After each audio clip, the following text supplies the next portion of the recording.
Di ba inalo ng dila yung saliva tsaka yung pagkain? Nire-record ba ako? Para Okay. para ma-review ko. Ma-review mo. Yung digestive system, di ba kinakain mo? Apo. Tapos, Kita.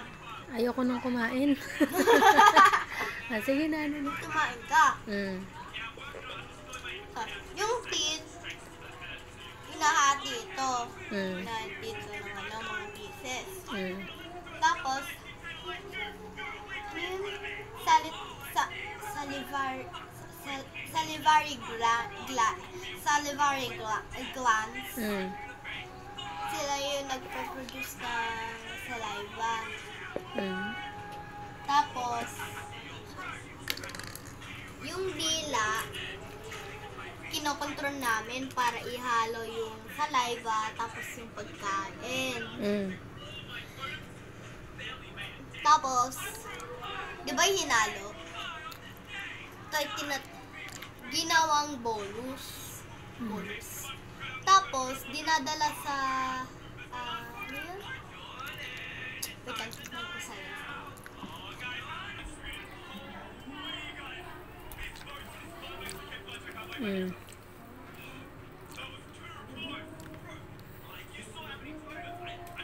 Yung pharynx naman, dinadala niya yung bolus sa esophagus. Tapos,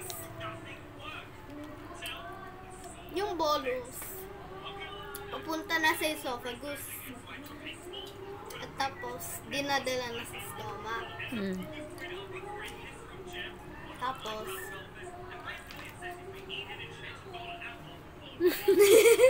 tapos, yung stomach,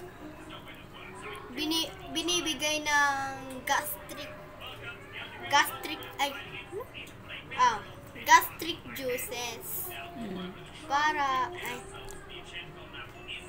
para i-digest yung food.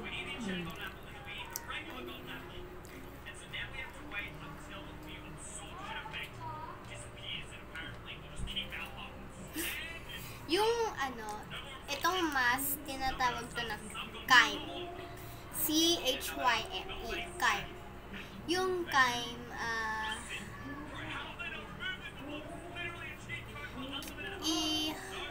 dinadala ito sa, you speak English na if you cannot speak Tagalog. Okay na, Tagalog na lang. Sige. Yung chyme,